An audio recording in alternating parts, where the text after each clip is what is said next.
J'ai tout vendu.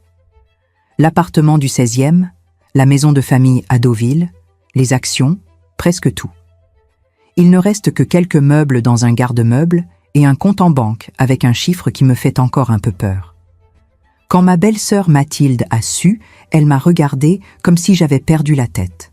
« Anaëlle, à ton âge, qu'est-ce que tu vas faire ?» J'ai souri. Un sourire que je ne me connaissais pas. Justement, Mathilde, à mon âge, elle n'a pas compris. Personne n'a compris. Damien non plus. Enfin, Damien ne sait pas encore. Pas vraiment. Il le découvrira. Ou peut-être qu'il a déjà découvert. C'est pour ça qu'il a appelé, je crois. Mais je commence mal. Laissez-moi reprendre. Mon nom est Anaëlle Castan. J'ai 65 ans. Je suis veuve depuis 2 ans et demi. Ou 2 ans et 4 mois? Non, 2 ans et demi, c'était en juillet. Mon mari s'appelait Philippe. Il est mort d'un infarctus pendant un dîner d'affaires. Très élégant, très Philippe, sans drame, sans adieu. Juste parti. Nous avons eu un fils, Damien. Il a 38 ans. Il travaille dans la finance, comme son père. Il a épousé Gaïa il y a 6 ans. Gaïa est architecte d'intérieur. Belle, ambitieuse, toujours parfaitement habillée. Le genre de femme qui commande du thé vert au restaurant et qui dit des choses comme « on optimise notre patrimoine ». Ils vivent à Paris, dans le Marais. Moi aussi, je vivais à Paris. Enfin, je vis toujours à Paris, mais pas dans l'appartement où j'ai passé 35 ans. Celui-là, je l'ai vendu. Je vis maintenant dans un 2 pièces que j'ai loué à Montmartre. Un endroit que Philippe aurait détesté. Trop de touristes, disait-il. Trop bruyant. Mais Philippe n'est plus là. Et moi, je ne sais plus très bien qui je suis sans lui. C'est ça le problème, ou la vérité. Pendant 40 ans, j'ai été Madame Castan, l'épouse de Philippe Castan, consultant international, membre de 3 conseils d'administration, invitée dans les dîners où les conversations tournent autour des marchés et des fusions-acquisitions. J'ai été celle qui souriait, celle qui recevait, celle qui disait toujours oui. Maintenant, je suis... Quoi? Une veuve de 65 ans qui vit dans 45 mètres carrés et qui ne sait plus quoi faire de ses journées? Non, pas exactement. Mais j'y arrive. Patience. Le téléphone a sonné un mardi. Non, un mercredi. Oui, un mercredi matin, parce que j'étais en train de boire mon café devant la fenêtre. Je fais ça maintenant. Je bois mon café lentement, sans regarder l'heure, sans penser à ce que je dois faire ensuite. C'est étrange. 40 ans d'agenda rempli, et maintenant je peux rester 1 heure à regarder les toits de Paris sans que personne ne m'attende. Maman, la voix de Damien, chaleureuse, presque trop. Mon chéri, quelle surprise. Ce n'était pas vraiment une surprise. Damien m'appelle 1 fois par semaine, le dimanche soir, exactement à 20h. Jamais en semaine, jamais le matin. On voulait te proposer quelque chose, avec Gaïa. Toujours on, maintenant, jamais je.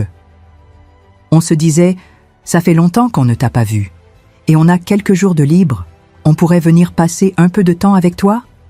Chez toi? J'ai senti quelque chose. Une petite alerte, très discrète, comme quand on entend un bruit dans la maison la nuit et qu'on se dit « ce n'est rien », mais qu'on reste quand même aux aguets. Chez moi? Oui, on se disait que ce serait bien, te tenir compagnie, passer du temps ensemble. Tu sais, depuis que papa est parti, on ne te voit plus beaucoup. C'était vrai. Je ne les voyais plus beaucoup. Parce qu'après la mort de Philippe, les déjeuners familiaux sont devenus, comment dire, tendus. Gaïa me regardait comme si j'étais une enfant qu'il fallait surveiller. Damien me posait des questions sur mes finances, mes projets, mes intentions. Ce serait avec plaisir, mon chéri. Mais tu sais, l'appartement est petit. Je ne suis pas sûre que... Mais non, maman. On n'a pas besoin de grand-chose. On dort n'importe où, vraiment. On veut juste être avec toi, avec moi. J'ai dit oui, bien sûr. Qu'est-ce qu'une mère dit d'autre? Ils sont arrivés un vendredi soir, avec 2 grosses valises, pour quelques jours. Gaïa a fait le tour de l'appartement avec un sourire poli qui ne montait pas jusqu'à ses yeux. C'est cosy. Cosy. Le mot que les gens utilisent quand ils veulent dire petit. Oui, c'est suffisant pour moi. Mais quand même, Anaël, tu avais l'habitude de tellement plus. Tu ne t'ennuies pas? Tu ne te sens pas à l'étroit? Non. Je respire mieux ici. Elle a ri. Un petit rire qui signifiait qu'elle ne me croyait pas. Damian a posé leurs valises dans ce qui est maintenant ma chambre d'amis. Enfin, chambre d'amis, c'est un canapé-lit dans un coin du salon. Mais ils ont dit que c'était parfait. Vraiment. Le premier soir, on a commandé japonais. Gaïa a beaucoup parlé de leur dernier projet de rénovation, d'un client très exigeant, de leur week-end à Bruxelles. Damien souriait, me resservait du vin, me demandait si j'allais bien, si je mangeais correctement, si je sortais un peu. J'ai dit que oui, que tout allait bien, que j'avais mes habitudes. « Tes habitudes ?» a demandé Gaïa. « Lesquelles ?» J'ai hésité. Parce que, quelles habitudes exactement? Je me lève, je bois mon café, je marche jusqu'à la boulangerie, je lis, je regarde par la fenêtre. Ce sont des habitudes? Je prends soin de moi. Elle a hoché la tête, lentement, comme si elle prenait note. Le lendemain matin, je me suis levée tôt. Vers 7 heures, c'est mon heure. Philippe se levait à 5h30, toujours. Pendant des années, je me suis levée à 5h30 aussi, pour lui préparer son café, son costume repassé, ses journaux. Maintenant, je me lève à 7 heures. C'est ma petite rébellion. Gaïa et Damien dormaient encore. J'ai préparé du café, j'ai sorti des croissants que j'avais achetés la veille et je me suis assise près de la fenêtre. C'est là que je l'ai entendue. La voix de Gaïa. Basse. Presque un murmure. Ils étaient dans la chambre. La porte était entr'ouverte. Oh, tu es sûre qu'elle a tout vendu? La voix de Damien. Moins basse. Mathilde m'a dit que oui. L'appartement, la maison, tout. Mais pourquoi? Ça n'a aucun sens, à son âge. Un silence. Puis Damien. Je ne sais pas. Peut-être qu'elle ne va pas bien. Peut-être qu'il faut qu'on vérifie un peu. Vérifie quoi? Ses finances, ses projets, ce qu'elle compte faire. Elle a 65 ans, Gaïa. Elle ne peut pas prendre des décisions comme ça sans nous en parler. Sans nous en parler, tu veux dire sans ton accord. Ce n'est pas ce que je veux dire, mais c'est l'héritage familial. Mon père a travaillé toute sa vie pour qu'elle vende tout et qu'elle fasse quoi? Qu'elle parte vivre dans un taudis à Montmartre? J'ai serré ma tasse. Très fort. Le café est devenu froid dans ma main. On doit parler avec elle, a dit Gaïa, gentiment. Mais on doit comprendre ce qui se passe. Je sais. Et si elle a fait des erreurs? Si elle a signé des choses, il faut vérifier. Tu es son fils. Tu as le droit de savoir. Le droit de savoir. J'ai posé ma tasse, très lentement, sans bruit. J'ai souri. Un sourire que personne n'a vu. Ils sont sortis de la chambre 10 minutes plus tard, souriants, affectueux. « Maman, tu as préparé le café? Tu es adorable, adorable. » Gaïa m'a embrassée sur la joue. Elle sentait le parfum cher, toujours. On a pensé qu'on pourrait passer la journée ensemble, faire des courses, peut-être, ou juste marcher, profiter, profiter. Avec plaisir, j'ai dit. Et j'ai souri, un vrai sourire. Parce que j'avais compris. Ils n'étaient pas venus pour me tenir compagnie. Ils étaient venus pour surveiller, pour vérifier, pour s'assurer que je n'étais pas en train de gaspiller ce qui leur revenait. Et moi, je venais de décider quelque chose. J'allais les laisser chercher. J'allais les laisser poser leurs questions, fouiller mes papiers, me traiter comme une vieille femme confuse qui ne sait plus ce qu'elle fait. Et puis, eh bien, on verrait. Je ne vais pas vous mentir. Ça fait mal. Savoir que votre fils vous voit comme ça, comme un problème à gérer, un patrimoine à protéger. Mais je crois que ça faisait mal depuis longtemps. Depuis des années, peut-être. Depuis que Damien est devenu exactement comme Philippe. les mêmes costumes, les mêmes mots, la même façon de me regarder comme si j'étais décorative. Pendant 40 ans, j'ai été décorative. Maintenant, je ne sais pas encore ce que je suis, mais je sais ce que je ne suis plus. Je ne suis plus celle qui dit oui. Je ne suis plus celle qui sourit en silence. Je ne suis plus celle qui attend qu'on lui donne la permission de vivre. Alors je les ai laissés rester. 3 jours, 4, 1 semaine. Et j'ai observé Gaïa qui rangeait mes papiers en les lisant. Damien qui posait des questions sur mon notaire, sur mes comptes, sur ce que j'avais prévu. Et moi qui continuais à sourire, à préparer le café, à être adorable, en attendant le bon moment. Vous savez ce qui est étrange? Pendant toutes ces années, j'ai cru que j'avais besoin de Philippe, de son argent, de son nom, de sa protection. J'ai cru que sans lui, je ne serais rien. Mais la vérité, c'est que j'ai toujours été là, sous Madame Castan, sous l'épouse modèle, sous la mère dévouée. Il y avait une femme qui dessinait des jardins dans un vieux cahier, une femme qui rêvait de terre et de plantes et de choses qui grandissent lentement, avec patience. Cette femme, elle a attendu 40 ans. Elle a attendu que Philippe parte. Elle a attendu que Damien grandisse. Elle a attendu d'avoir 65 ans pour comprendre que trop tard n'existe pas vraiment. Ou peut-être que si. Peut-être que c'est trop tard pour certaines choses, mais pas pour vivre, pas pour respirer, pas pour recommencer. Alors je l'ai fait. J'ai vendu. J'ai tout vendu. Et avec cet argent, eh bien, je vais vous raconter. Petit à petit. Parce que c'est une histoire qui mérite d'être racontée lentement. Comme les jardins qui poussent, comme la vie qui revient, comme moi qui me réveille, à 65 ans, enfin. Vous savez, cette chose que vous n'avez jamais osé faire, cette décision que tout le monde trouverait folle, elle est toujours là, à attendre. La mienne a attendu 40 ans. J'ai cru qu'il était trop tard. J'avais tort. Je crois que je dois vous expliquer. Pourquoi j'ai tout vendu? Pourquoi je vis maintenant dans un appartement qui tient dans une valise? Pourquoi Damien et Gaïa pensent que j'ai perdu la tête? Pour ça, il faut que je vous raconte qui j'étais avant. Ou plutôt, qui j'ai cessé d'être. J'avais 23 ans quand j'ai rencontré Philippe. Non, 24. J'allais avoir 24. C'était en mars, je crois. Ou février. Non, mars, parce qu'il y avait encore du froid, mais les premières fleurs commençaient. Je finissais mes études à l'École nationale supérieure de paysage, à Versailles. Vous connaissez? C'est une école magnifique. On apprend à dessiner des jardins, à penser l'espace, à imaginer comment les plantes vont grandir, comment la lumière va changer, comment les saisons vont transformer ce qu'on a créé. J'adorais ça. J'adorais dessiner.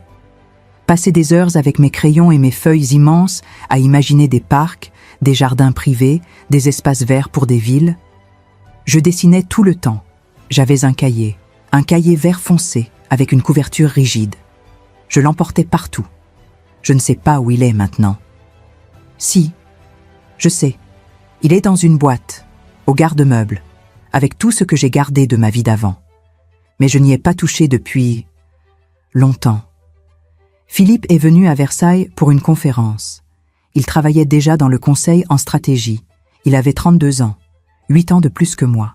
Il portait un costume gris très élégant et il parlait avec une assurance que je n'avais jamais vue chez personne. On s'est croisés au jardin du château. Je dessinais les bassins. Il s'est arrêté, il a regardé mon cahier et il a dit « C'est vous qui avez fait ça ?» Oui. C'est remarquable. Remarquable. Le mot m'a fait sourire. Personne ne m'avait jamais dit que mon travail était remarquable. Il m'a invité à prendre un café, puis un dîner, puis un autre dîner. 3 mois plus tard, il m'a demandé en mariage. J'ai dit oui. Bien sûr que j'ai dit oui. C'était Philippe Castan. Brillant, ambitieux, promis à une grande carrière. Et moi j'étais une étudiante qui dessinait des jardins. Ma mère était folle de joie. Anaëlle, tu te rends compte? Philippe Castan. Tu ne peux pas laisser passer ça. Je ne voulais pas laisser passer ça. Mais je ne savais pas ce que j'allais laisser passer d'autre. Le mariage a eu lieu 6 mois plus tard. Une grande cérémonie à Neuilly. Beaucoup de monde. Des gens que je ne connaissais pas. Des collègues de Philippe, des relations d'affaires, des amis de sa famille. Ma mère m'a aidé à choisir ma robe. Blanche, classique, élégante. Tu seras parfaite, ma chérie, Madame Castan. Tu te rends compte? Je me rendais compte. J'ai porté la robe. J'ai souri sur les photos. J'ai dit oui devant tout le monde. Et le soir, dans la voiture qui nous emmenait vers l'hôtel, Philippe m'a pris la main et m'a dit « Tu sais, Anaëlle, maintenant que nous sommes mariés, il faudra que tu arrêtes cette histoire de jardin. » J'ai cligné des yeux. « Arrêter? Oui, enfin, tu comprends. Mon travail demande beaucoup de déplacements, de réceptions. J'aurai besoin de toi, pour m'accompagner, pour recevoir, pour être là. Mais, mon diplôme, je vais finir dans 3 mois. 3 mois, c'est parfait. Tu finiras, tu auras ton diplôme, et après tu seras Madame Castan. Ce sera suffisant, non? Il souriait, un sourire doux, presque tendre. Et moi j'ai hoché la tête. Parce que c'était notre nuit de noces, parce que je venais de l'épouser, parce que ma mère aurait dit que j'étais folle de ne pas accepter. J'ai hoché la tête. J'ai dit oui. Encore une fois. J'ai fini mon diplôme. J'ai eu mon diplôme, avec mention même. Mon professeur m'a dit « Anaëlle, tu as un vrai talent. Tu devrais postuler chez Desvignes. Ou chez Clément. Ils cherchent des jeunes paysagistes. » J'ai souri. « Merci, je vais réfléchir.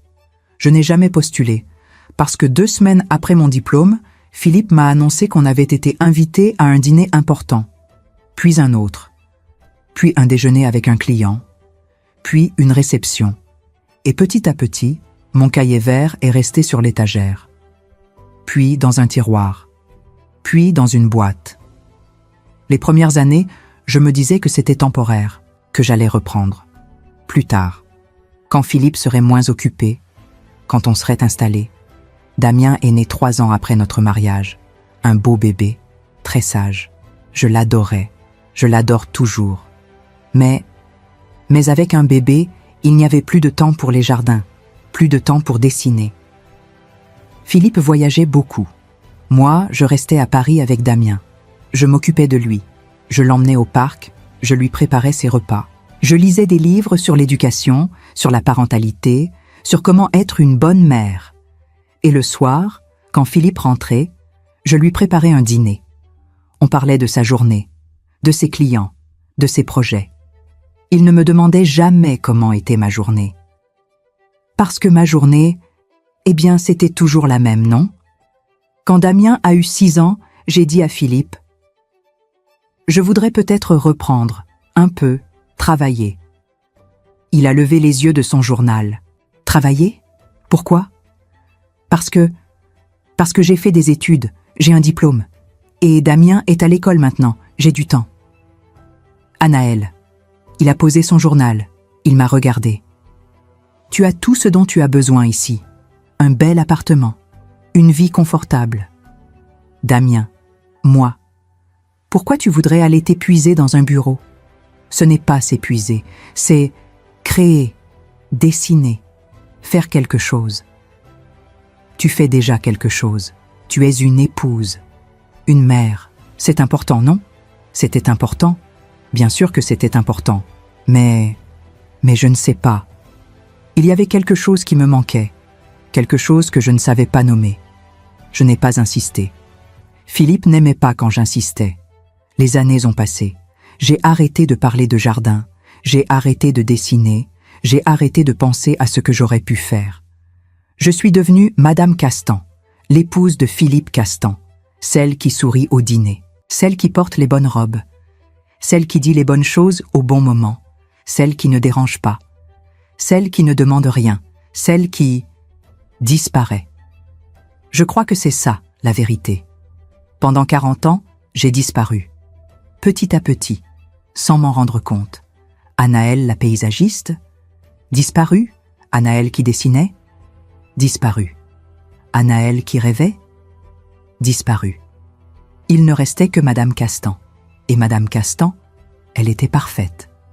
Elle ne se plaignait jamais. Elle ne pleurait jamais. Elle faisait ce qu'on attendait d'elle.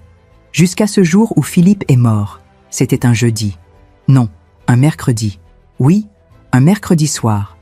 Philippe avait un dîner d'affaires. Il est parti vers 19h. Il était de bonne humeur. Il m'a embrassé sur la joue. Ne m'attends pas, je rentrerai tard. D'accord. À 23h30, mon téléphone a sonné. C'était l'hôpital. Infarctus massif. Pendant le dîner. Ils ont essayé de le réanimer. Mais c'était fini. Philippe était parti. Je crois que je devrais vous dire que j'ai pleuré. Que j'ai été effondré. Que j'ai cru que je ne m'en remettrais jamais. Mais la vérité, c'est que j'ai pleuré. Oui, beaucoup. Parce que Philippe était mon mari. Parce que j'avais partagé 40 ans de ma vie avec lui. Parce que c'était triste. C'était très triste. Mais il y avait autre chose. Quelque chose que je n'osais pas dire. Quelque chose que je ne voulais même pas penser. Un petit soulagement. Très discret. Très coupable. Un petit soulagement qui disait « Tu es libre maintenant. Je ne vous demande pas de me comprendre. Je ne suis pas sûre de me comprendre moi-même. Comment peut-on être triste et soulagé en même temps? Comment peut-on pleurer son mari et ressentir une sorte de liberté? Je ne sais pas, mais c'est ce qui s'est passé. Et pendant les mois qui ont suivi, dans cet appartement immense et vide, j'ai commencé à me poser des questions. Qui suis-je maintenant? Que vais-je faire? Qu'est-ce que je veux? Des questions très simples, que je ne m'étais jamais posées. Et un jour, j'ai ouvert la boîte dans le garde-meubles. J'ai trouvé mon vieux cahier vert, mes dessins, mes jardins imaginaires. Et j'ai pleuré. Pas de tristesse, pas de soulagement, de colère. Une colère immense contre moi-même, parce que j'avais laissé tout ça partir, parce que j'avais 65 ans et que je ne savais plus qui j'étais, parce que j'avais dit oui, toujours oui, à tout. Et maintenant, il était peut-être trop tard, mais peut-être pas. Peut-être que je pouvais encore faire quelque chose, peut-être que je pouvais encore dessiner, créer, vivre. Alors j'ai décidé, j'allais vendre, tout vendre, l'appartement, la maison, les souvenirs. J'allais recommencer, même si c'était fou, même si tout le monde me prendrait pour une folle. J'allais le faire, pour moi. Enfin, vous avez déjà ouvert une boîte et trouvé un rêve que vous aviez oublié? Moi, j'ai trouvé le mien dans un cahier vert. Il avait 40 ans. Il m'attendait. Et il me regardait avec des yeux qui disaient « Tu te souviens de moi ?» Damien et Gaïa sont restés 1 semaine, ou 10 jours, je ne sais plus. Les jours se mélangeaient un peu. Eux dans mon petit appartement, moi qui faisais semblant que tout était normal, que leur présence ne me dérangeait pas, que je ne les entendais pas fouiller. Parce qu'ils fouillaient. Oh, discrètement, élégamment. Gaïa qui rangeait mes papiers sur le bureau. Damien qui cherchait un stylo et qui ouvrait mes tiroirs. Des questions, toujours des questions. « Maman, tu as vu ton notaire récemment? Anaël, tu as pensé à faire un testament clair? Ça évite tellement de complications après... » Après ma mort, il voulait dire. Je souriais. Je répondais vaguement. Oui, tout était en ordre. Non, je n'avais pas besoin d'aide. Merci, c'est gentil de vous inquiéter. Et pendant ce temps, j'avais un secret. 3 jours avant leur arrivée, j'avais fait quelque chose. Quelque chose que je n'avais jamais fait de ma vie. J'avais pris un train, toute seule, sans dire à personne où j'allais. Direction Fontainebleau. Pourquoi Fontainebleau? Je ne sais pas exactement. Parce que c'est près de Paris, mais loin quand même. Parce qu'il y a de la forêt, de l'espace, de la terre. J'avais rendez-vous avec un agent immobilier. Un homme d'une 50aine d'années, très professionnel, qui m'a emmené voir un terrain à vendre, 1200 mètres carrés, en lisière de forêt, pas constructible, enfin presque pas. On peut y mettre un petit cabanon, m'a-t-il dit. Mais pas une vraie maison. Moi, je ne voulais pas une maison. Je voulais un jardin. Quand j'ai marché sur ce terrain pour la première fois, j'ai senti quelque chose. C'est difficile à expliquer. Vous savez quand vous rentrez chez vous après un long voyage, cette sensation de reconnaissance? De « Ah oui, C'est là? C'était ça. La terre était un peu sauvage. Des herbes hautes, quelques arbustes, des ronces. Personne n'y avait touché depuis longtemps. Mais elle était vivante. Elle sentait bon. Elle sentait possible. L'agent me regardait avec un sourire poli. C'est un peu brut, madame. Il faudra beaucoup de travail pour en faire quelque chose.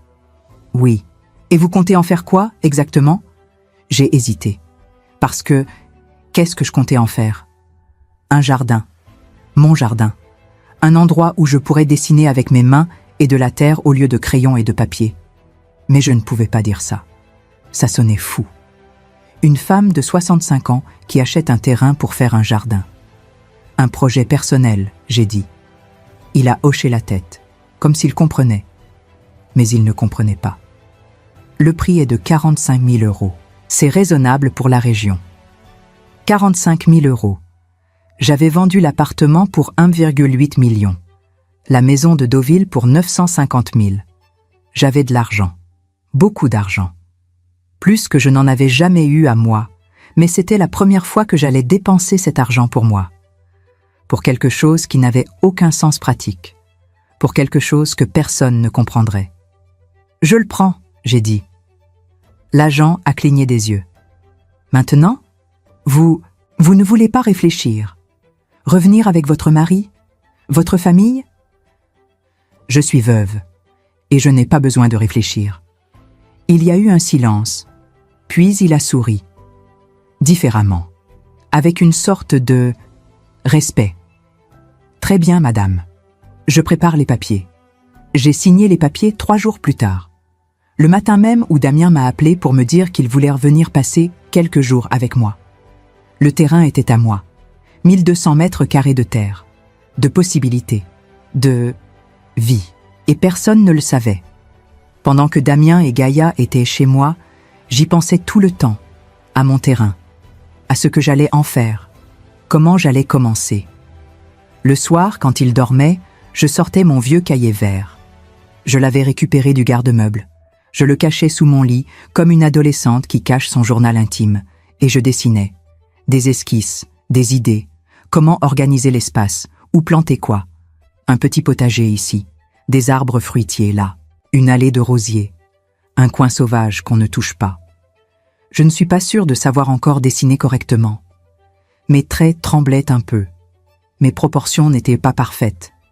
Mais c'était moi. C'était ma main. Mes idées.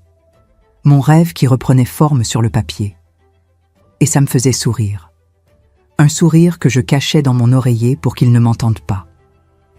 Un matin, Gaïa est entrée dans ma chambre sans frapper. J'étais en train de ranger le cahier sous le lit, trop lentement. Elle l'a vu. Qu'est-ce que c'est? Mon cœur s'est arrêté. Rien, un vieux cahier. On dirait des dessins. Je peux voir? Non, j'ai dit ça trop fort, trop vite. Elle m'a regardé avec surprise. Pardon, Anaël. Je ne voulais pas... Non, pardon. C'est juste... C'est personnel. Elle a hoché la tête. Lentement. Avec cet air qu'elle a parfois. Cet air qui dit « Je prends note, je me souviendrai ». Tu dessines? Je ne savais pas. C'était un hobby. Avant. Avant Philippe? Oui. Elle a souri. Un sourire qui ne m'a pas plu. C'est bien, Anaël. C'est bien de retrouver ces vieux hobbies.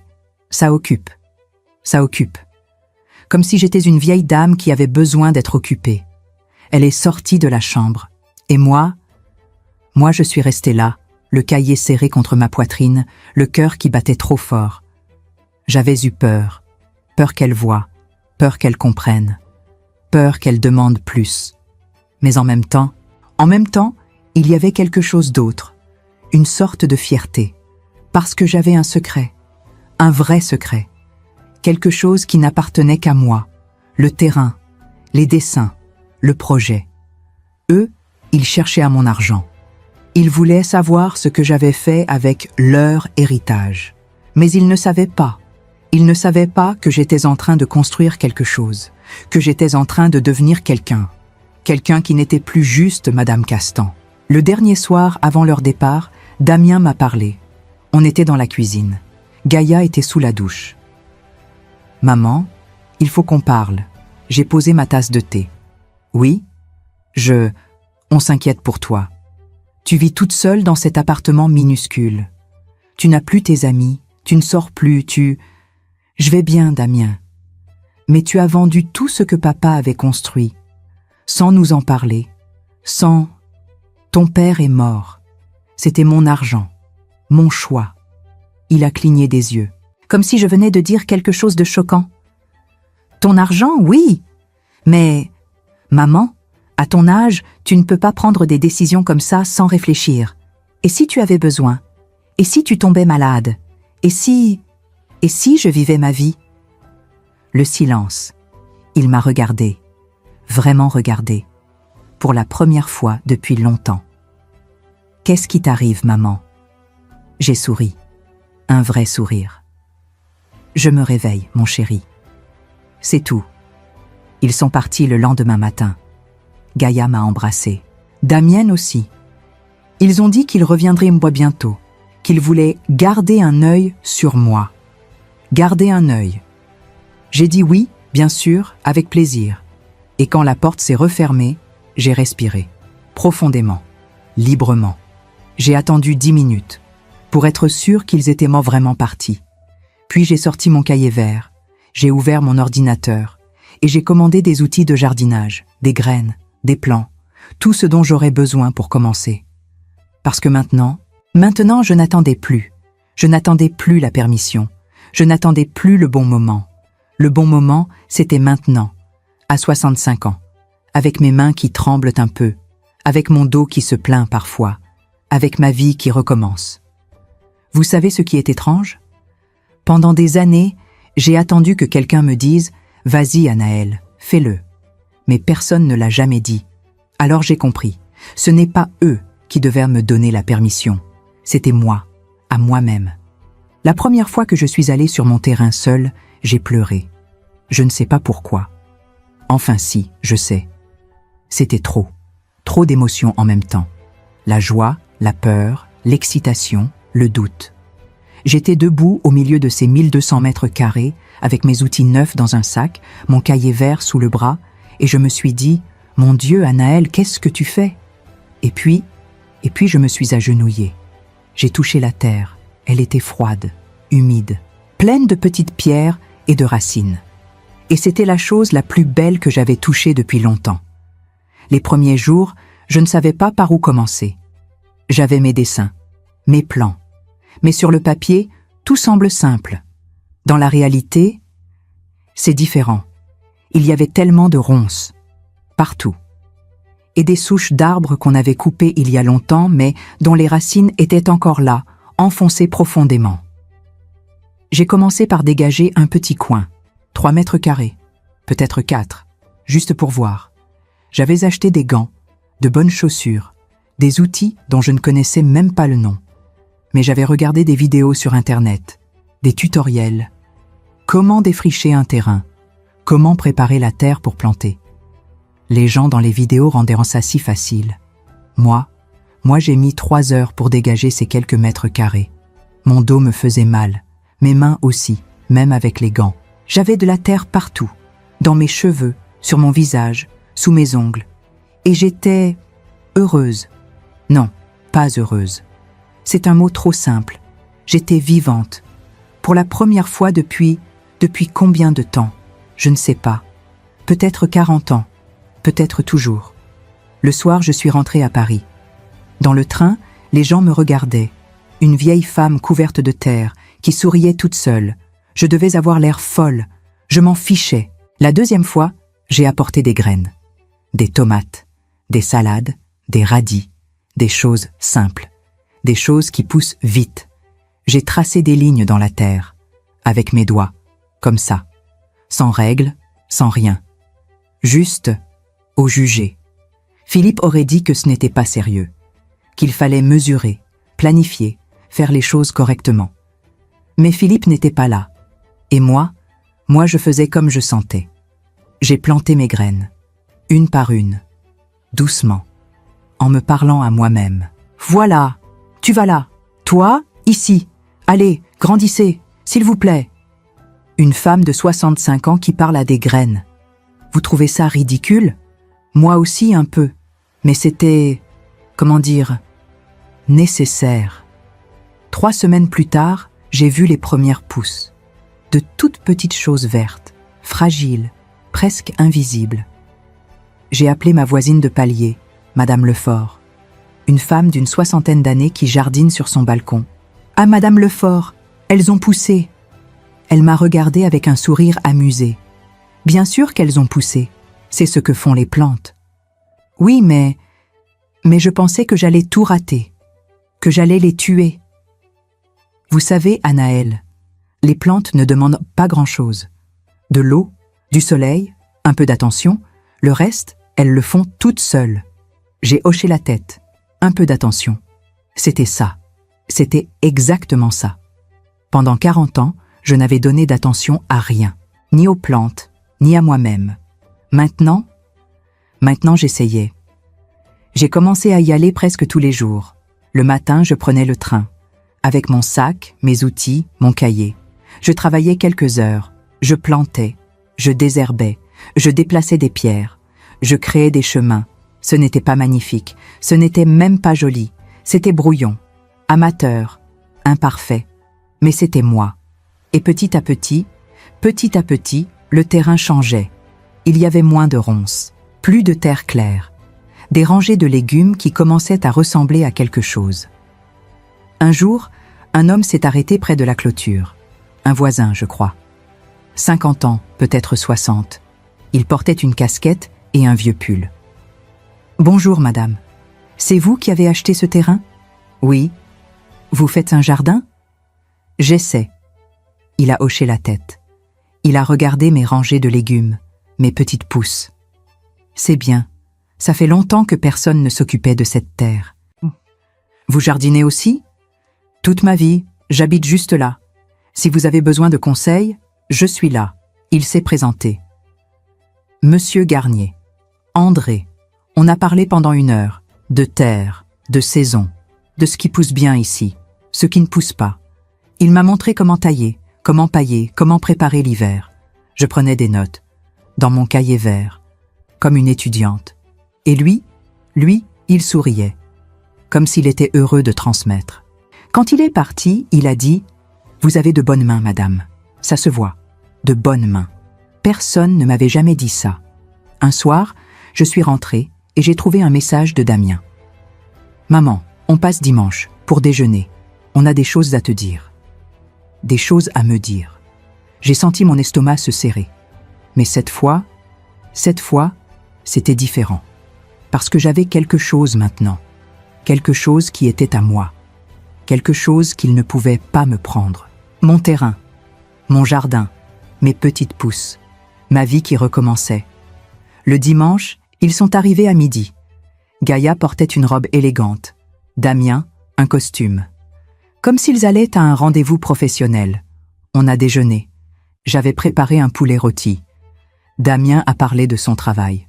Gaïa de leur projet. Puis, au dessert, Damien a posé ses mains sur la table. « Maman, on a réfléchi, avec Gaïa. Oui, on pense que tu devrais venir habiter avec nous. Dans le Marais, on a de la place. Tu aurais ta chambre. On s'occuperait de toi. » Silence. Je les ai regardés. Damien qui souriait, Gaïa qui hochait la tête. Ils pensaient que c'était une bonne idée, une belle proposition. Ils pensaient que j'allais dire oui. « Non, j'ai dit. » Damien a cligné des yeux. « Non, non. Merci, c'est gentil, mais non. Maman, tu ne peux pas rester ici, dans cet appartement minuscule, toute seule, à ton âge, à mon âge. » J'ai souri. « À mon âge, Damien, j'ai enfin appris à dire non. » Il a ouvert la bouche. L'a refermée. Gaïa a pris le relais. « Anaël, on s'inquiète. Vraiment. Tu vis seule, tu n'as pas de projet, J'ai un projet. » Les mots sont sortis tout seuls. Je n'avais pas prévu de le dire. Pas maintenant. Pas à eux. Mais c'était sorti. « Un projet ?» a demandé Damien. J'ai hésité. Puis j'ai décidé. Tant pis. Ils allaient en savoir de toute façon. J'ai acheté un terrain, à Fontainebleau. Je fais un jardin. Silence. Un long silence. Puis Damien a ri, un petit rire nerveux. Un jardin? Maman, tu as acheté un terrain? Oui. Avec quel argent? Avec mon argent.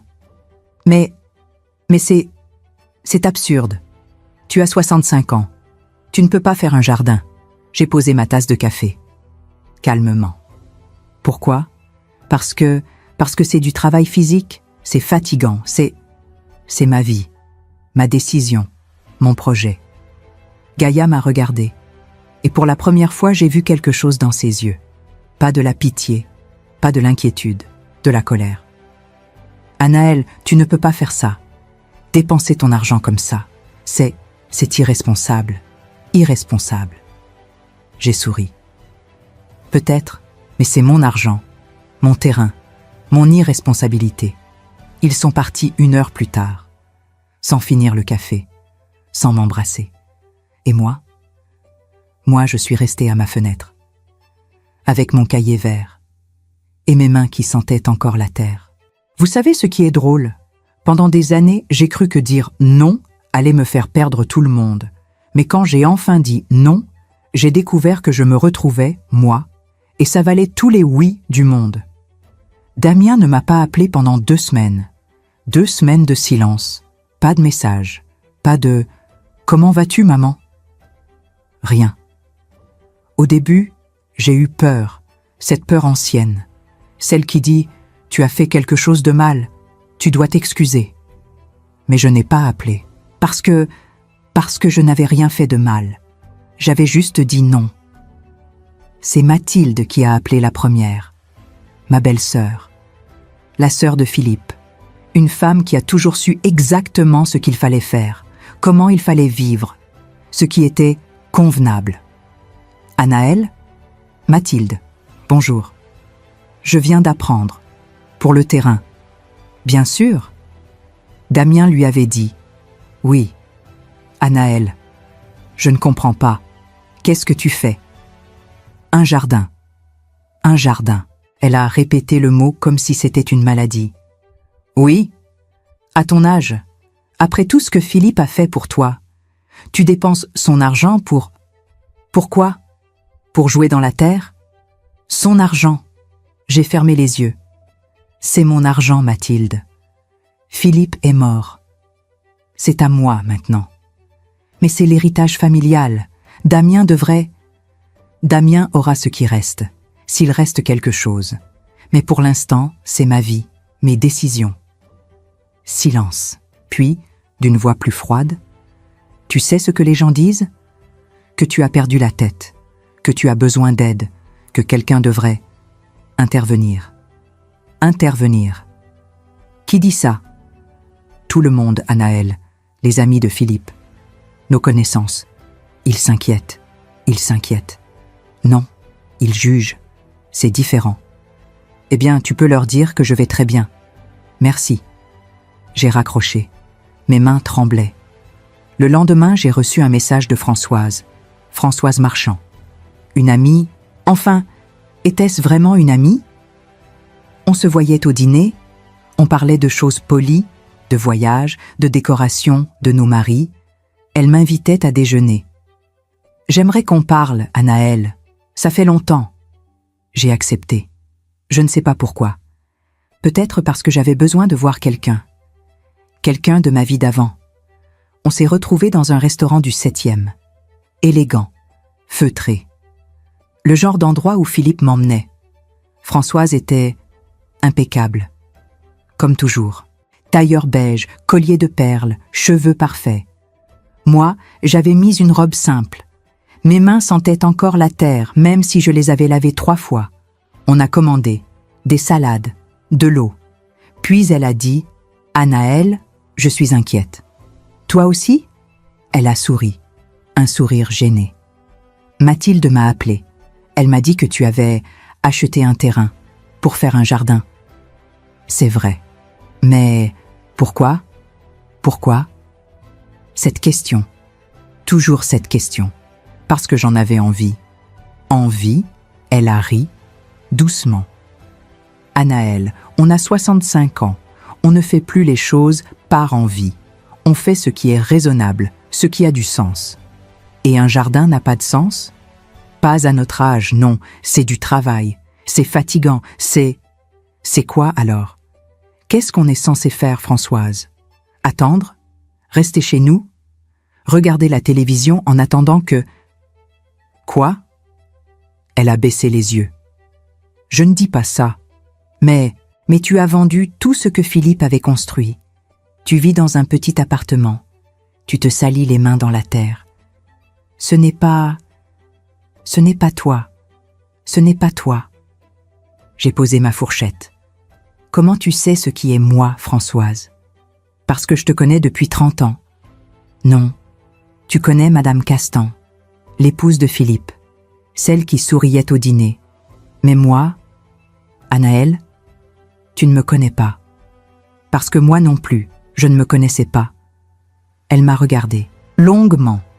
Puis elle a dit, très doucement, « Tu me fais peur, Anaël. » Peur? Oui. Parce que si toi tu peux tout changer comme ça, à 65 ans, qu'est-ce que ça dit de nous? De moi? De toutes ces années où on a fait ce qu'on devait faire? J'ai compris. Ce n'était pas moi qui lui faisais peur. C'était le miroir que je lui tendais. Je suis rentrée chez moi en métro. J'ai pleuré. Discrètement, derrière mes lunettes de soleil, parce que c'était dur, plus dur que je ne pensais. Perdre Damien, perdre Mathilde, perdre Françoise, perdre tous ces gens qui étaient ma vie. Mais étaient-ils vraiment ma vie?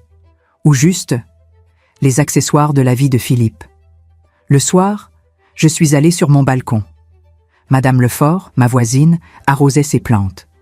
« Bonsoir, Anaël. Ça va? » « Oui. » « Enfin, non. Pas vraiment. » Elle a posé son arrosoir.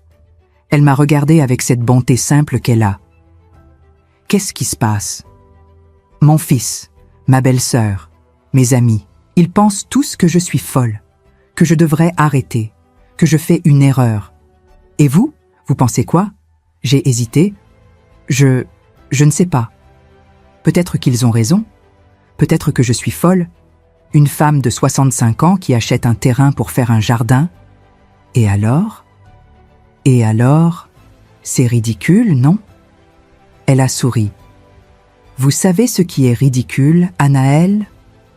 Vivre 40 ans pour les autres et puis arrêter de vivre parce qu'on pense qu'il est trop tard.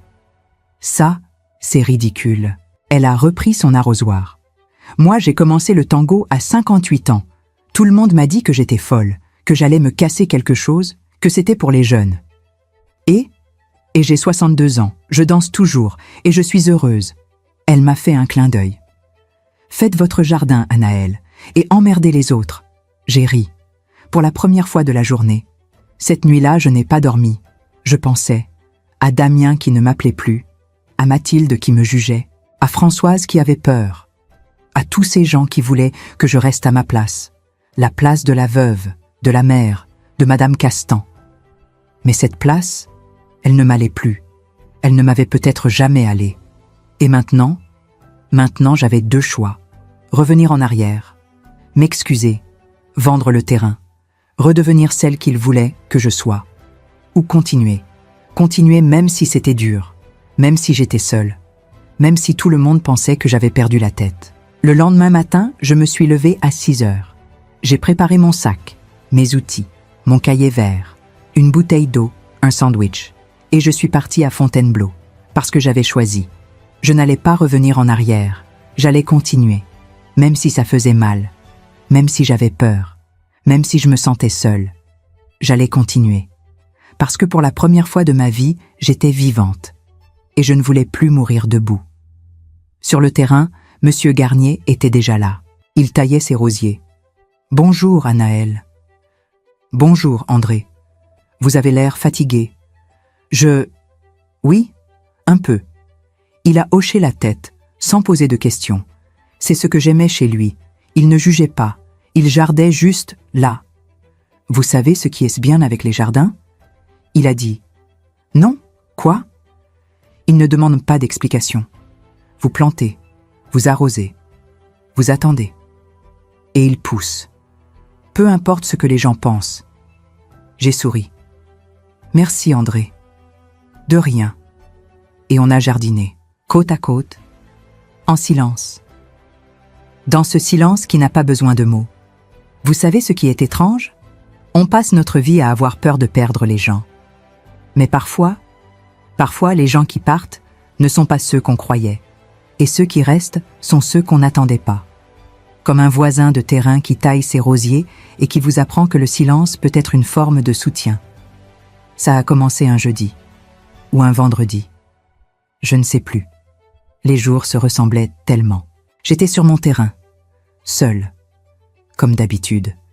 Il pleuvait, pas beaucoup. Une petite pluie fine, froide. J'essayais de planter des bulbes de tulipes pour le printemps prochain. André m'avait dit que c'était le bon moment. Mais la terre était dure, trempée. Mes mains glissaient sur les outils.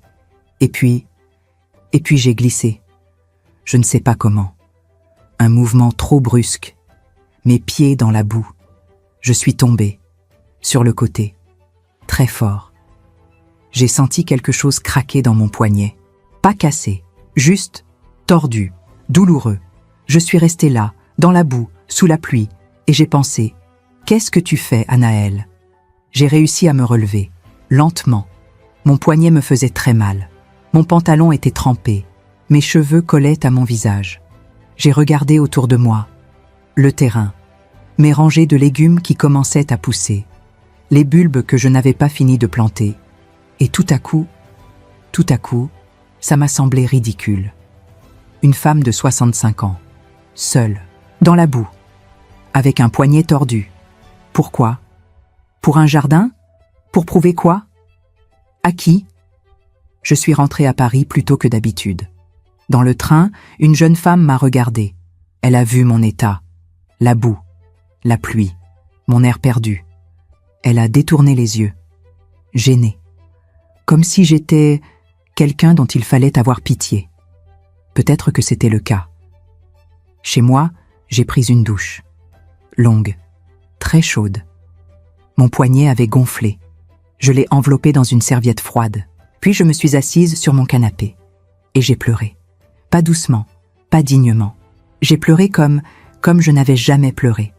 Des sanglots qui venaient du ventre, qui me secouaient tout entière. Parce que j'étais fatiguée. Tellement fatiguée. Fatiguée de jardiner seule. Fatiguée de me lever tôt. Fatiguée de rentrer sale et épuisée. Fatiguée de ne parler à personne sauf à Madame Lefort et à André. Fatiguée de ne plus avoir mon fils. Fatiguée de ne plus avoir mes amis. Fatiguée d'être jugée. D'être seule. D'être cette femme bizarre qui fait un jardin à 65 ans. Et pourquoi? Pour des tomates? Pour des tulipes? Pour me prouver que je pouvais encore faire quelque chose? Mais, et si je ne pouvais pas? Et si j'étais juste vieille, fatiguée, perdue? Cette nuit-là, je n'ai pas dormi. Je suis restée sur mon canapé, recroquevillée, avec mon poignet qui battait douloureusement. Et j'ai pensé à appeler Damien, lui dire « Tu avais raison, j'ai fait une erreur. Je vais vendre le terrain. Je vais revenir. » Revenir où? Je ne savais même pas. Mais n'importe où serait mieux que ça. Cette solitude, cette fatigue, ce sentiment d'être complètement ridicule. J'ai pris mon téléphone, j'ai ouvert mes contacts. Damien. Mon doigt était sur son nom. Il suffisait d'appuyer, de dire « Mon chéri, j'ai besoin de toi, j'ai besoin d'aide, tu avais raison. » Il viendrait, bien sûr qu'il viendrait. Il m'emmènerait chez lui, dans le Marais, dans leur belle maison, avec leur vie organisée. Je ne serais plus seule, je ne serais plus fatiguée, je ne serais plus moi. J'ai fermé le téléphone, je ne sais pas pourquoi. Peut-être la fatigue, peut-être l'orgueil, peut-être juste, je ne sais pas. Mais quelque chose m'a retenue, une petite voix, très faible, qui disait « Tiens encore un jour, juste un jour, pas toute la vie, pas l'éternité, juste un jour de plus. » Le lendemain matin, je ne suis pas allée à Fontainebleau. Mon poignet me faisait trop mal, j'étais trop fatiguée. Je suis restée chez moi, à regarder par la fenêtre, les toits de Paris, les gens qui marchaient en bas, qui allaient quelque part, qui avaient des vies, des projets, des gens qui les attendaient. Moi, je n'avais rien de tout ça. J'avais un terrain que personne ne voulait voir, un jardin que personne ne comprenait, une vie que tout le monde trouvait absurde. Madame Lefort a frappé à ma porte vers midi. « Anaëlle, vous êtes là ?» J'ai ouvert. Difficilement. Elle m'a regardé. Mon visage gonflé d'avoir pleuré. Mon poignet bandé. Mon Dieu, qu'est-ce qui s'est passé? Je suis tombée. Hier, sur le terrain. Vous avez vu un médecin? Non, ce n'est rien. Juste tordu. Elle est entrée, sans demander la permission. Elle m'a fait asseoir. Elle a regardé mon poignet, doucement. Il faut mettre de la glace et du repos. Vous ne pouvez pas jardiner comme ça. Je sais. Vous avez mangé? Non. D'accord, j'arrive. Elle est partie. Elle est revenue 10 minutes plus tard avec une soupe, du pain, du fromage. Elle m'a forcé à manger, comme une mère. Et puis, elle a dit « Vous voulez arrêter ?» Ce n'était pas une question, c'était une constatation. J'ai hoché la tête. Les larmes sont revenues. Je ne sais pas. Je suis tellement fatiguée. Et seule. Et tout le monde pense que je suis folle. Mon fils ne me parle plus. Mes amis me jugent. Et hier, je suis tombée dans la boue comme une vieille femme stupide qui ne sait pas ce qu'elle fait. Vous êtes tombée, et alors? Et alors? Et alors peut-être qu'ils ont raison. Peut-être que je devrais arrêter. Vendre le terrain. Redevenir. Normal. Elle m'a regardée. Longuement. Normal comment? Comme vous étiez avant? Oui. Malheureuse? Le mot est resté suspendu entre nous. Malheureuse. Est-ce que j'étais malheureuse avant? Je ne sais pas. Je ne m'étais jamais posé la question. J'étais Madame Castan. C'était suffisant. Ou je croyais que c'était suffisant. Anaëlle, elle a dit doucement. Vous pouvez arrêter. Personne ne vous en voudra. Vous pouvez vendre le terrain, vous excuser auprès de votre fils, reprendre votre vie d'avant. J'ai attendu la suite. Mais avant de le faire, demandez-vous, cette vie d'avant, vous la voulez vraiment? Elle est partie 1 heure plus tard. Je suis restée sur mon canapé, avec sa question qui tournait. Cette vie d'avant, je la voulais vraiment? Les dîners où je souriais sans rien dire, les conversations où je n'existais pas, les jours qui se ressemblaient tous, l'appartement immense et vide, le silence terrible de n'être personne. Non, non, je ne voulais pas ça. Mais je ne voulais pas non plus cette solitude, cette fatigue, cette douleur. Alors quoi? Je ne savais pas, je ne savais vraiment pas. Le soir, j'ai ouvert mon cahier vert. Je l'avais laissé sur la table, ouvert sur mes derniers dessins, des tulipes, des rosiers, un petit chemin que je voulais créer. J'ai regardé ces dessins, mes dessins, et j'ai pensé à quelque chose qu'André avait dit. Les jardins ne demandent pas d'explication. Vous plantez, vous arrosez, vous attendez, et ils poussent. Peut-être que c'était ça, la réponse. Ne pas tout comprendre, ne pas tout justifier, juste continuer. Même quand c'est dur, même quand on tombe, même quand on est seul, continuer. Cette nuit-là, j'ai dormi un peu. Pas beaucoup, mais un peu. Et le lendemain matin, je me suis levée. Mon poignet me faisait encore mal, mais moins. J'ai préparé mon sac, lentement, difficilement, et j'ai pris le train pour Fontainebleau. Pas parce que j'étais sûre, pas parce que je savais ce que je faisais, mais parce que je devais essayer encore un jour, juste un jour de plus. Sur le terrain, André était là. Il a vu mon poignet bandé, il n'a rien dit. Il a juste dit « Aujourd'hui, vous vous reposez. Moi, je plante vos bulbes. Mais, chut, vous m'avez aidé la semaine dernière avec mes rosiers. C'est mon tour. » Et il a planté mes tulipes, pendant que moi, je m'asseyais sur une vieille chaise en plastique. À regarder quelqu'un prendre soin de mon jardin, à ne pas être complètement seule. Je ne vais pas vous mentir, je ne suis pas guérie. Je ne suis pas sûre, je ne suis pas forte. J'ai encore envie d'appeler Damien. de tout arrêter, de revenir en arrière. Mais pas aujourd'hui. Aujourd'hui, je tiens encore. Et peut-être que demain aussi, un jour à la fois. C'est tout ce que je peux faire. Et peut-être que c'est suffisant. Vous savez ce qui est étrange? On attend toujours le moment où tout devient clair, où on est sûr, où on ne doute plus. Mais ce moment, il ne vient pas. On continue quand même, un jour à la fois. Et c'est ça, le courage. Pas l'absence de peur, juste tenir encore un jour.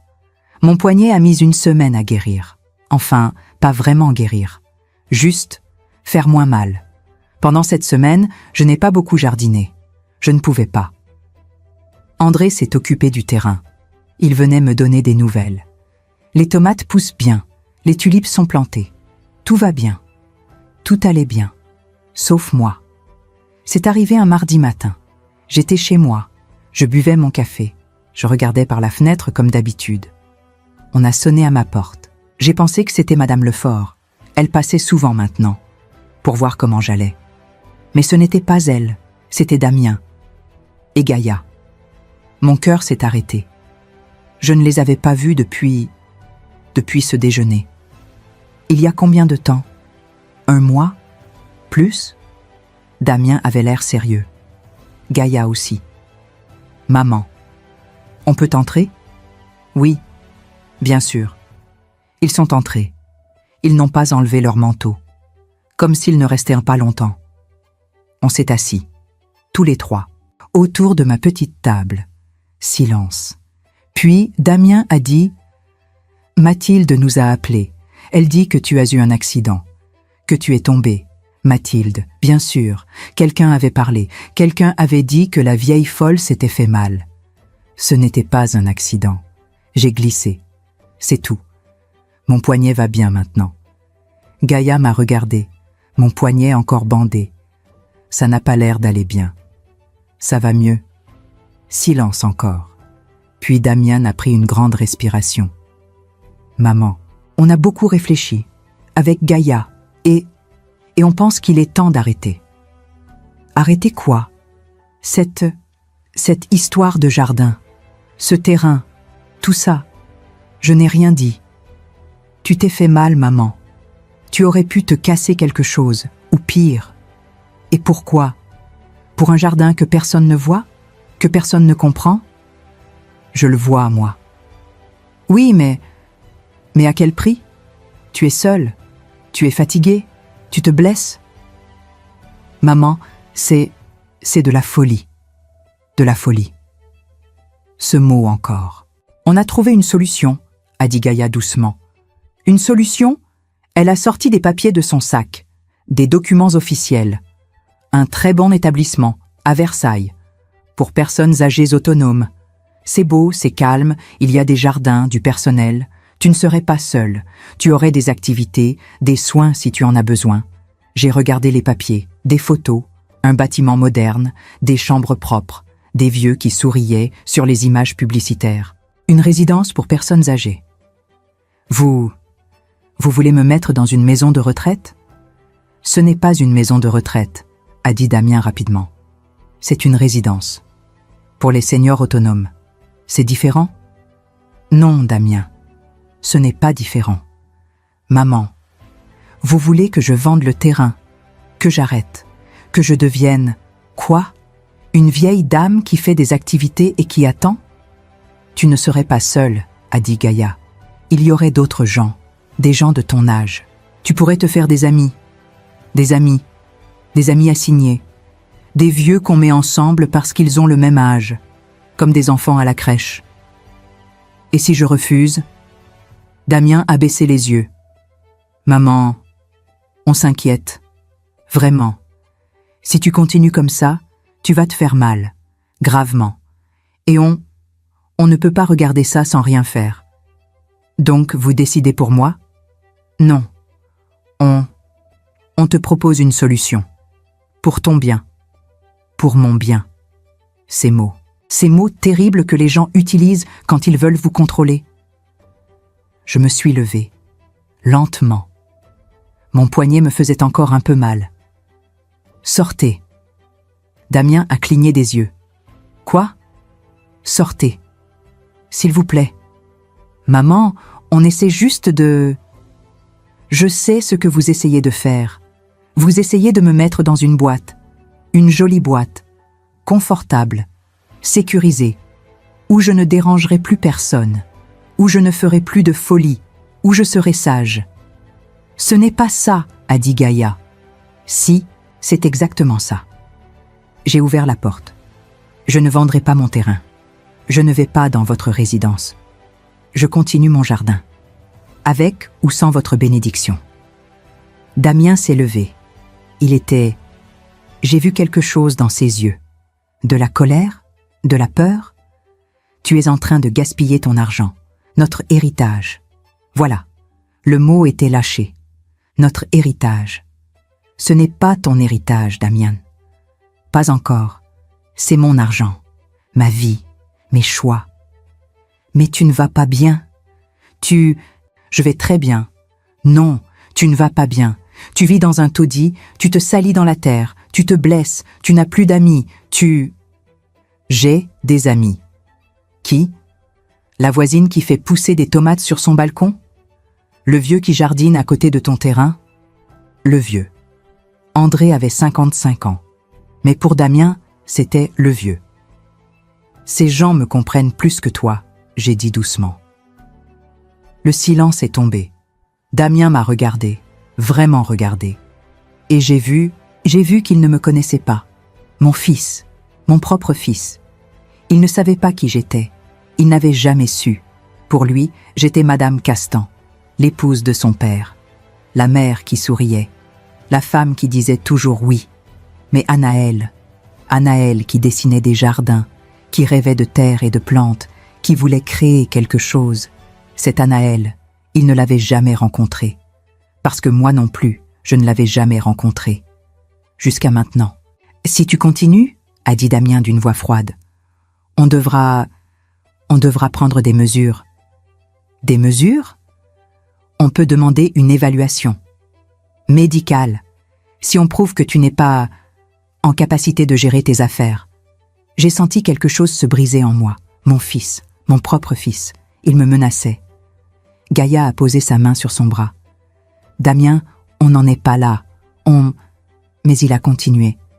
Je dis juste, si tu refuses de t'arrêter, on n'aura pas le choix. C'est pour ton bien. Pour mon bien, je les ai regardés et j'ai compris que si je reculais maintenant, c'était fini. Si je disais oui, si j'acceptais leur solution, je ne reviendrais plus jamais. Je serais cette vieille dame dans la résidence, qui fait des activités, qui attend, qui disparaît doucement, et mon jardin mourrait. Et Anaël disparaîtrait encore une fois, pour toujours cette fois. Allez-y, j'ai dit calmement. Damien a cligné des yeux. Quoi? Faites votre évaluation médicale. Demandez à un médecin si je suis folle, si je ne suis pas en capacité de gérer mes affaires. Allez-y. Maman, mais sachez une chose, si vous faites ça, si vous essayez de me contrôler comme ça, vous n'êtes plus mon fils. Le silence. Un silence terrible. Gaïa a ouvert la bouche, l'a refermée. Damien était pâle. Tu ne penses pas ça? Si, je le pense. J'ai ouvert la porte plus grande. Maintenant sortez, s'il vous plaît. Ils sont partis, sans un mot, sans un regard. La porte s'est refermée, et je me suis effondrée. Pas en larmes, pas en sanglots, juste effondrée. Sur le sol, le dos contre la porte. Vide, complètement vide. Je ne sais pas combien de temps je suis restée là. 1 heure? 2? À un moment, Madame Lefort a frappé. « Anaël, vous êtes là ?» J'ai entendu des voix, j'ai ouvert, difficilement. Elle m'a vue, elle a tout compris, elle m'a fait entrer chez elle, elle m'a fait asseoir, elle m'a fait boire du thé très sucré. Et elle m'a laissé pleurer, sans poser de questions, sans rien dire, juste là. Le soir, je suis retournée chez moi. J'ai ouvert mon cahier vert, j'ai regardé mes dessins, mes plans, mon jardin imaginé. Et j'ai pris un stylo. J'ai écrit, sur la première page, en lettres capitales. Ce jardin est à moi. Pas une phrase profonde, pas une révélation, juste un fait. Ce jardin était à moi, ma terre, mes plantes, ma vie. Et personne ne pouvait me le prendre. Le lendemain matin, je suis allée à Fontainebleau. Même avec mon poignet qui faisait encore mal, même avec mon cœur brisé, même avec la peur de ne plus jamais revoir mon fils. J'y suis allée, parce que j'avais choisi. J'avais vraiment choisi. Non pas parce que c'était facile, non pas parce que j'étais sûre, mais parce que renoncer maintenant signifiait renoncer à moi. Et ça, je ne pouvais plus le faire. Sur le terrain, André m'attendait. « Bonjour, Anaël. »« Bonjour, André. » Il a regardé mon visage. Il a dû voir quelque chose, parce qu'il a dit « Mauvaise journée hier ? » ?»« Oui, très mauvaise. »« Vous voulez en parler ? » ?»« Non. »« D'accord. » Et on a jardiné, en silence, dans ce silence qui guérit. Ce jour-là, j'ai planté un rosier blanc, très beau. Je l'ai planté au centre de mon terrain, là où tout le monde pourrait le voir. Et j'ai pensé, c'est moi. Ce rosier, c'est moi, fragile, nouveau, pas encore bien enraciné, mais vivant, et en train de grandir. Vous savez ce qu'on découvre quand on dit non pour la première fois vraiment ? On découvre qui reste, qui part. Et surtout, on découvre qu'on peut survivre à qui part, que ce n'est pas agréable, que ça fait mal, mais qu'on survit quand même, et qu'au bout, il reste nous. Enfin, les semaines ont passé, puis les mois. Damien n'a pas appelé, pas une fois. J'ai failli l'appeler moi, plusieurs fois. Mon téléphone dans la main, son numéro à l'écran. Mais je ne l'ai pas fait, parce que je ne savais pas quoi dire. Pardon ? Mais pardon de quoi ? D'exister ? De vouloir vivre ? Non, je n'allais pas m'excuser. Alors je n'ai pas appelé, et lui non plus. L'hiver est arrivé doucement, le terrain s'est endormi, les feuilles sont tombées. La terre est devenue dure, mais je continuais à y aller, presque tous les jours. Pourquoi faire ? Pas grand-chose. Préparer le printemps, tailler, nettoyer, rêver. André venait moins souvent. Il faisait froid. Il avait ses propres projets. Madame Lefort m'invitait parfois à dîner. On parlait de tout et de rien. De ses cours de tango, de mes tulipes qui dormaient sous terre. Ma vie était devenue petite, très petite. Pas comme avant. Pas les dîners, les réceptions, les obligations, mais petite d'une autre façon. Juste moi, mon appartement, mon terrain, quelques personnes. Et certains jours, c'était suffisant. D'autres jours, moins. Un soir de décembre, je suis rentrée du terrain et j'ai trouvé un message de Mathilde. « Anaël, Damien m'a dit ce qui s'est passé. Je trouve ça très triste, mais je comprends qu'il ait besoin de prendre ses distances. J'espère que tu réfléchiras à tes choix. » J'ai relu le message 3 fois, puis je l'ai supprimé. Réfléchir à mes choix, comme si je ne faisais que ça. Noël est arrivé. Le premier Noël seul. Madame Lefort m'a invité chez sa fille. Gentiment, sincèrement. J'ai dit non. Je ne voulais pas être la vieille dame qu'on invite par pitié. Je suis restée chez moi. J'ai préparé un petit repas. J'ai regardé par la fenêtre. Les lumières de Paris. Les gens qui rentraient chez eux. Et je me suis demandé si j'avais fait le bon choix. Parce que j'étais seule. Vraiment seule. Mon fils ne me parlait plus. Mes anciennes amies non plus. Ma belle famille m'avait rayée de leur vie. Il ne restait que moi. Moi et mon jardin qui dormait sous la neige. Était-ce suffisant ? Je ne savais pas. Je ne sais toujours pas. En janvier, il y a eu une tempête. Beaucoup de vent. De la pluie glacée. Je suis allée au terrain pour vérifier que tout allait bien. L'abri de jardin que j'avais installé avait volé. Enfin, presque. Il était tordu, cassé. Mes outils étaient éparpillés partout, trempés. Et le rosier blanc, le rosier que j'avais planté au centre, il était couché, arraché à moitié. Je me suis agenouillée devant lui, dans la boue, sous la pluie, et j'ai pleuré. Pas beaucoup, juste un peu, parce que c'était lui, c'était moi, ce petit rosier fragile qui essayait de tenir et qui n'y arrivait pas toujours. André est arrivé 1 heure plus tard. Il m'a vu, dans la boue, à côté du rosier. Il n'a rien dit. Il a sorti sa pelle. On a redressé le rosier ensemble. On l'a remis en terre, plus profondément cette fois, avec des tuteurs pour le tenir. « Il va s'en remettre ?» j'ai demandé. « Peut-être, peut-être pas, mais on a fait ce qu'on pouvait. On a fait ce qu'on pouvait. C'était ça, ma vie maintenant. Faire ce qu'on pouvait, un jour à la fois, sans savoir si ça marcherait, mais le faire quand même. Février a été long, très long. Les jours étaient gris, froids. Il ne se passait rien sur le terrain. Tout dormait. Je me suis sentie inutile, vide. J'allais quand même, par habitude, par obstination.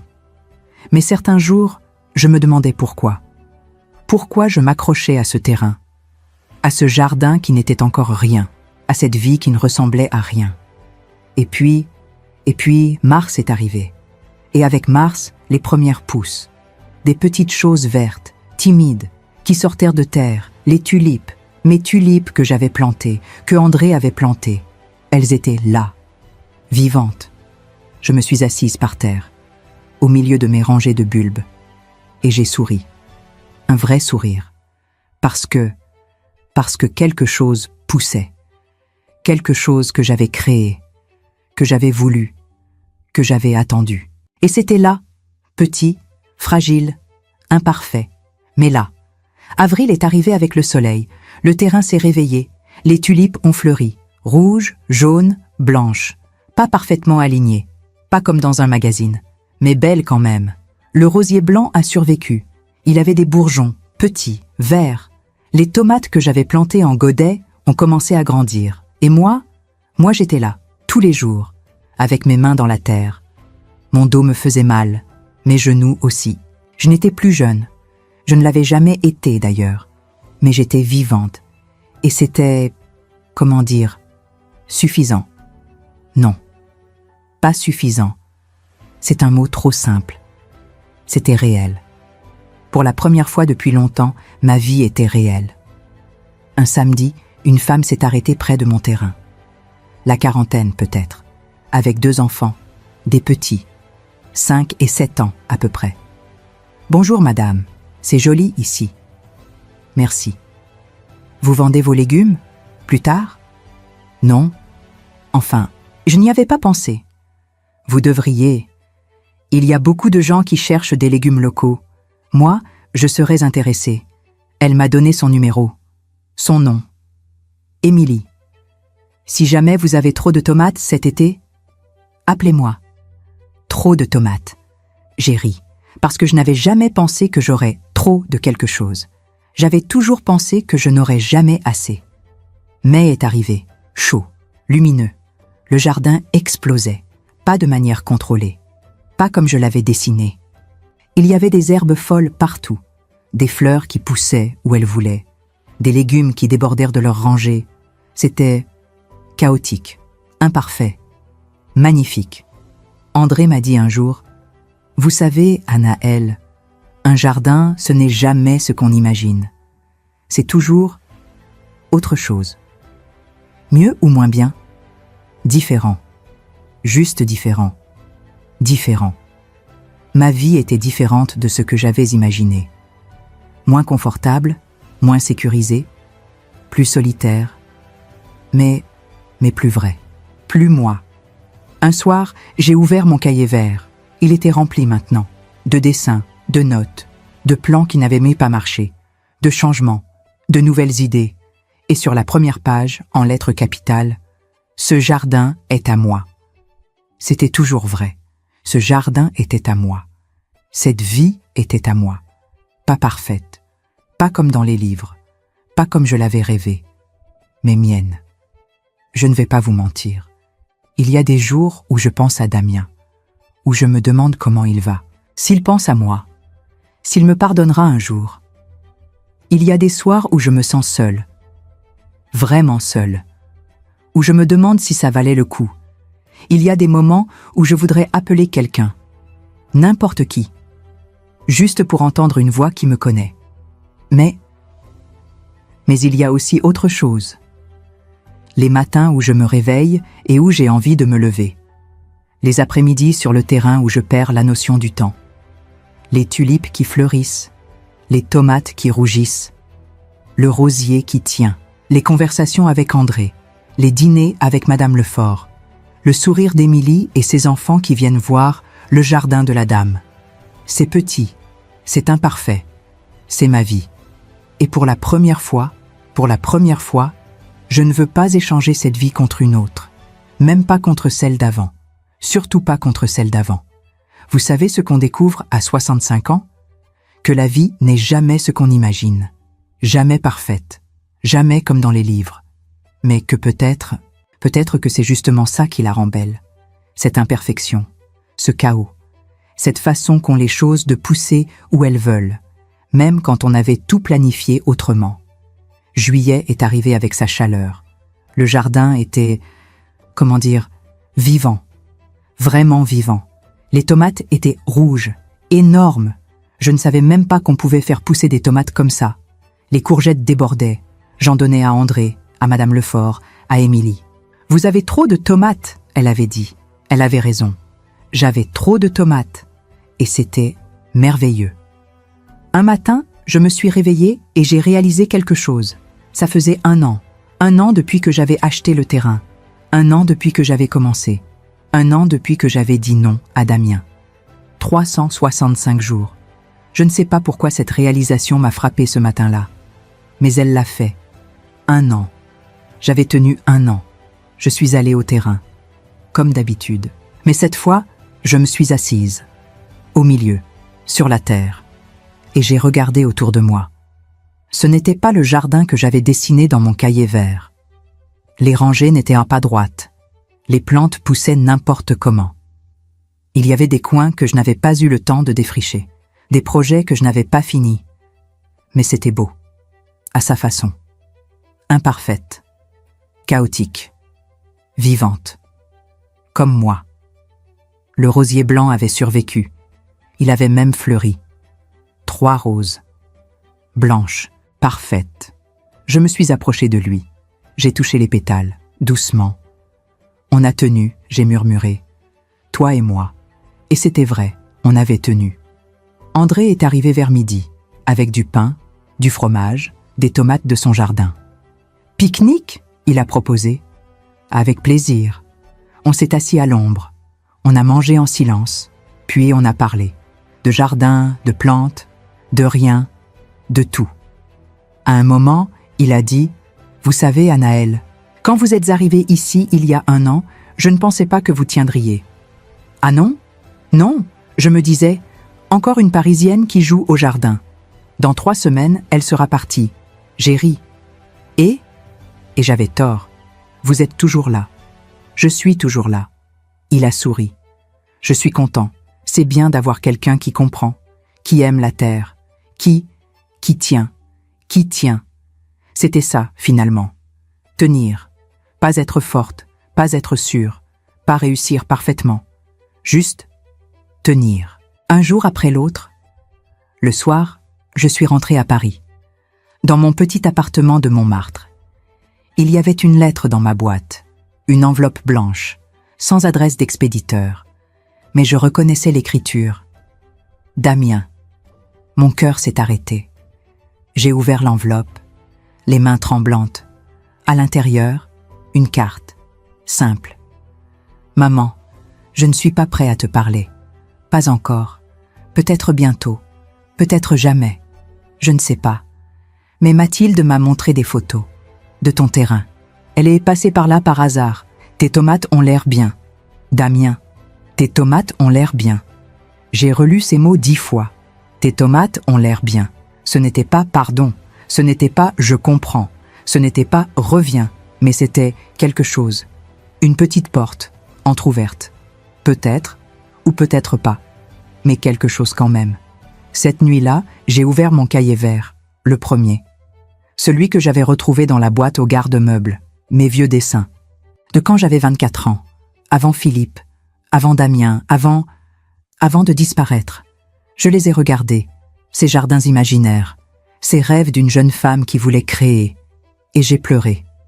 Pas de tristesse, pas de regret exactement, mais de perte, de temps perdu, de 40 ans où j'aurais pu faire ça, où j'aurais pu être moi. 40 ans. C'est beaucoup, c'est énorme. Je ne peux pas prétendre que ce n'est rien. Je ne peux pas dire ce n'est pas grave. C'est grave. J'ai perdu 40 ans de ma vie à être quelqu'un d'autre. Mais j'ai encore maintenant. J'ai 66 ans. Peut-être que j'aurai 70 ans. Peut-être 80. Peut-être moins. Je ne sais pas. Mais je les aurai comme moi. Comme Anaëlle. Pas comme Madame Castan. Et ça, personne ne peut me le reprendre. Le lendemain, Madame Lefort m'a invité à son cours de tango. Juste pour regarder, voir si ça vous plaît. J'ai hésité. Puis j'ai pensé, pourquoi pas? J'avais 66 ans. J'avais un jardin. J'avais des tomates. Pourquoi pas le tango? Alors j'y suis allée. C'était dans une petite salle, à Montmartre. Il y avait des gens de tous âges, des jeunes, des vieux, des entre-deux. Et ils dansaient. Je suis restée assise, à regarder, à écouter la musique. Madame Lefort dansait avec un monsieur élégant, cheveux gris, sourire doux. Elle avait l'air heureuse, libre, vivante, à 62 ans. À la fin, elle est venue me voir. Alors, c'est beau. La semaine prochaine, vous dansez. Oh non, Si, vous dansez. Vous avez fait un jardin à 65 ans. Vous pouvez danser le tango à 66. Et elle avait raison. Je pouvais. Août est arrivé. Chaud, long, généreux. Le jardin donnait. Beaucoup, trop même. Je vendais mes légumes maintenant. Pas beaucoup, juste un petit stand, le samedi, à Fontainebleau. Les gens venaient. Ils achetèrent mes tomates, mes courgettes, mes herbes. Ils me posaient des questions. Comment je faisais? Quel était mon secret? Je n'avais pas de secret. Juste de la terre, du temps, de la patience et des mains qui n'avaient non plus peur de se salir. Un samedi, une jeune femme s'est arrêtée devant mon stand. 25 ans peut-être, très jeune. Elle a regardé mes tomates, mes légumes. Puis elle a dit « Vous avez de la chance de faire ça, d'avoir ce jardin, de la chance. » J'ai souri. Ce n'est pas de la chance, c'est un choix, difficile, coûteux, mais un choix. Coûteux comment? J'ai hésité, puis j'ai dit la vérité. Mon fils ne me parle plus. Mes amis m'ont abandonné. Je vis seule. Parfois, je me demande si j'ai fait une erreur. Elle m'a regardée, surprise de mon honnêteté. Et vous avez fait une erreur? Je ne sais pas. Peut-être. Peut-être pas. Mais au moins maintenant, je vis. Vraiment. Pour moi. Elle a hoché la tête. Lentement. Merci, elle a dit. Et elle a acheté mes tomates. Septembre est arrivé. Les feuilles commençaient à changer. Le jardin ralentissait. Naturellement, c'était la fin de la saison. Bientôt, il dormirait. Et au printemps prochain, il recommencerait. Comme moi. Ce matin, je me suis réveillée et j'ai réalisé quelque chose. Je suis heureuse. Pas parfaitement heureuse. Pas comme dans les films. Je suis seule souvent. Mon fils me manque. Mon poignet me fait mal quand il pleut. Mon dos aussi. Je ne sais pas si Damien reviendra un jour. Si on se reparlera. Si on se pardonnera. Je ne sais pas combien de temps j'ai encore. Je ne sais pas si ce que je fais a du sens. Mais je me réveille le matin et j'ai envie de me lever. Je vais au jardin et je me sens vivante. Je touche la terre et je me retrouve. Et c'est suffisant. Non, pas suffisant. C'est réel. C'est vrai. C'est moi. L'autre jour, j'ai écrit quelque chose, dans mon cahier vert, sur la dernière page. À 24 ans, j'ai oublié qui j'étais. À 65 ans, je l'ai retrouvée. Elle n'est plus jeune. Elle n'est pas parfaite. Elle est seule parfois. Elle a peur souvent. Mais elle est là, enfin, et c'est le plus beau cadeau que je me sois jamais fait. Alors voilà, je m'appelle Anaëlle Castan, j'ai 66 ans, je suis veuve, mon fils ne me parle plus, j'ai un jardin, imparfait, chaotique, magnifique. J'ai des tomates, beaucoup de tomates. J'ai des voisins qui jardinent, une voisine qui danse le tango, des clients qui achètent mes légumes. J'ai des mains sales, un dos qui me fait mal, un cœur qui s'est cassé et qui s'est réparé différemment. J'ai perdu 40 ans de ma vie, mais j'ai trouvé le reste. Et le reste, je ne le gaspillerai pas. Plus jamais. Le rosier blanc a 3 nouvelles roses aujourd'hui. Je les ai coupées. Doucement.